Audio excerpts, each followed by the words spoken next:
मेरा एक क्वेश्चन है कि आप बोलते हैं कि success come from experience and experience come from bad experiences, but जो एक्सपीरियंस और बैड एक्सपीरियंस है वो हमेशा डिप्रेशन देते हैं।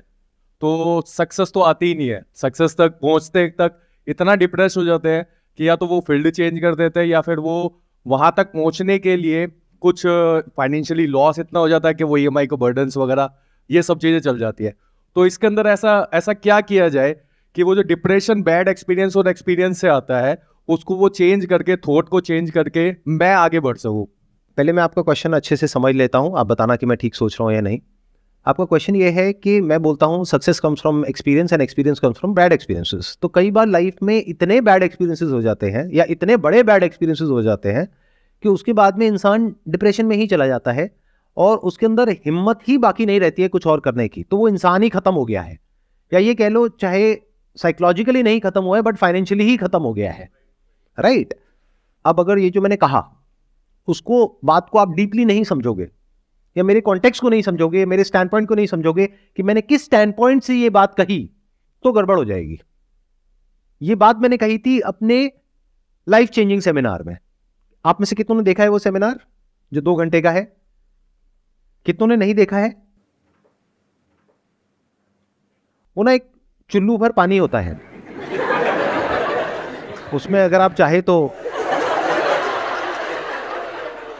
वो सेमिनार इस वक्त Guinness book of world record में है। वो वर्ल्ड का मोस्ट व्यूड एजुकेशनल वीडियो है आज की डेट में, और फिर भी आपने नहीं देखा है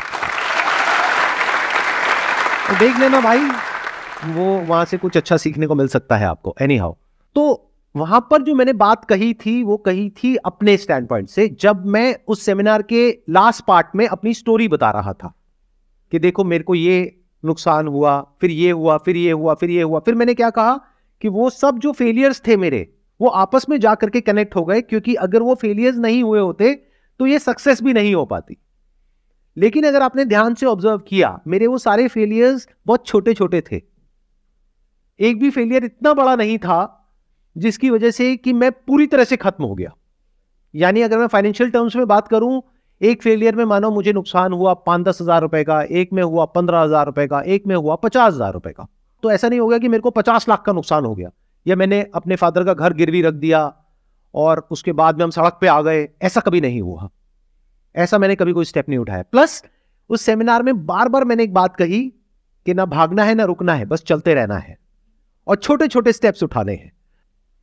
तो जब इन सारी बातों को आप जोड़ करके समझोगे तब आपको समझ आएगा कि किस स्टैंड पॉइंट से मैंने क्या कहा। मतलब क्या कि अगर आप लोग छोटे छोटे स्टेप्स उठाते हो तो रिस्क भी छोटे छोटे हैं, तो फेलियर भी छोटे छोटे हैं, तो वहां से बाहर निकलना बहुत आसान है। तभी मैं कहता हूं आसान है। बट अगर इस फंडे को आप लगा देते हो कोई बहुत बड़े स्टेप में जहां पे बहुत बड़ा रिस्क है और बहुत बड़ा फेलियर है, तो वहां पर कुछ भी आसान नहीं है। फॉर एग्जाम्पल, एक बच्चा है जो चलना सीख रहा है, धीरे धीरे कोशिश कर रहा है, बार बार गिर रहा है, फिर खड़ा हो रहा है, फिर चल रहा है, फिर गिर रहा है, फिर चल रहा है, तो कोई रिस्क है।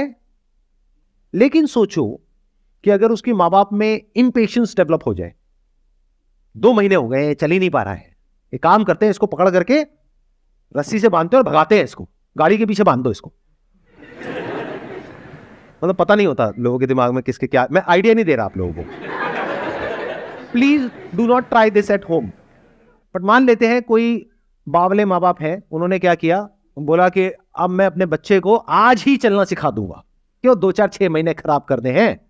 अरे 2 घंटे में लो, रस्सियों से हाथ पैर उसके बच्चे के बांधे, बेचारा खड़ा भी नहीं हो पा रहा अभी ढंग से, और उसको बाइक के पीछे बांध दिया है और बाइक चला रहे हैं। इन अदर वर्ड्स, अगर आप कोई बहुत बड़ा रिस्क लेते हो फाइनेंशियली, जहां से रिकवर करना आपके लिए पॉसिबल ही नहीं है, तो क्या करोगे उस घटिया एक्सपीरियंस का?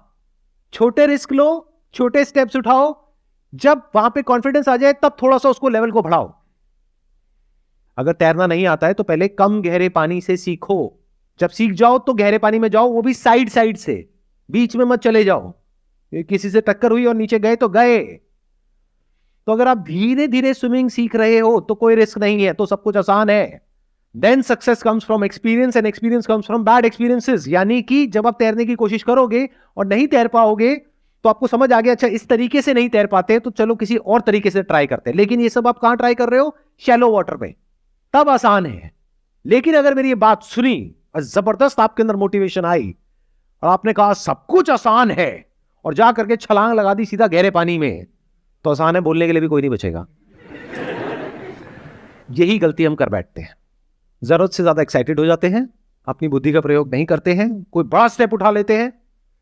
जब बड़ा स्टेप उठा लिया तो रिस्क भी बड़ा हो गया, फिर फेलियर इतना बड़ा हो गया कि जिंदगी भर आप उससे पीछा नहीं छुड़ा सकते। तो हमेशा लाइफ में छोटे छोटे स्टेप्स उठाओ तब तक जब तक कि आप इतने बड़े नहीं हो जाते। अंदर से आपको पता लग जाएगा कि मेरी कैपेसिटी क्या है। तब भी जो आपकी कैपेसिटी है उससे थोड़ा सा कम रिस्क लो। कभी भी इतना बड़ा रिस्क मत लो लाइफ में कि आप सड़क पे आ जाओ, अगर फाइनेंशियली बात करी जाए तो। बहुत इंपॉर्टेंट है ये बात, ध्यान से सुन लो मेरी इस बात को। नहीं तो क्या होता है, जब ग्रीड हमारे ऊपर हावी होती है, लालच आता है कि मेरी जो फैमिली की प्रॉब्लम्स है, अभी जो मैंने बच्चे वाला एग्जांपल आपको दिया, अब देखो उसको रियल लाइफ से रिलेट करते हैं। अभी आप हंस रहे थे कि ऐसा कौन करता है, लेकिन आप लोग सब ऐसा करते हो। हाँ, अपने बच्चे के साथ नहीं करते, खुद के साथ करते हो। कैसे करते हो? घर में फाइनेंशियल प्रॉब्लम है, किसके नहीं है? हर दूसरे घर में मेजर फाइनेंशियल प्रॉब्लम है, आप सबके भी घर में होगी। रातों रात तो सॉल्यूशन निकलेगा नहीं, लेकिन आपको रातों रात सॉल्यूशन चाहिए। तो आपने कहीं कुछ देखा जहां से आपको ऐसा लगा कि अगर मैं ये कर दूंगा तो अगले 2 महीने में मेरी ये जो फाइनेंशियल प्रॉब्लम है, जो 20 साल में क्रिएट हुई है, वो 2 महीने में सॉल्व हो जाएगी। और उस चक्कर में, क्योंकि वो ग्रीड अब आपके ऊपर इतनी हावी हो गई, आपने जा करके जो भी पैसा था आपके पास में बचा खुचा, उसको भी ले जा करके कहीं ऐसी जगह पे लगा दिया किसी इंसान के कहने पर, और उसके बाद में वो पैसा भी डूब गया। तो अब पहले एक प्रॉब्लम थी फाइनेंशियल, अब उससे भी बड़ी प्रॉब्लम हो गई है। या इससे भी और एक स्टेप आगे जाए तो अपना घर था, उसको भी गिरवी रख दिया मां बाप को कन्विंस करके।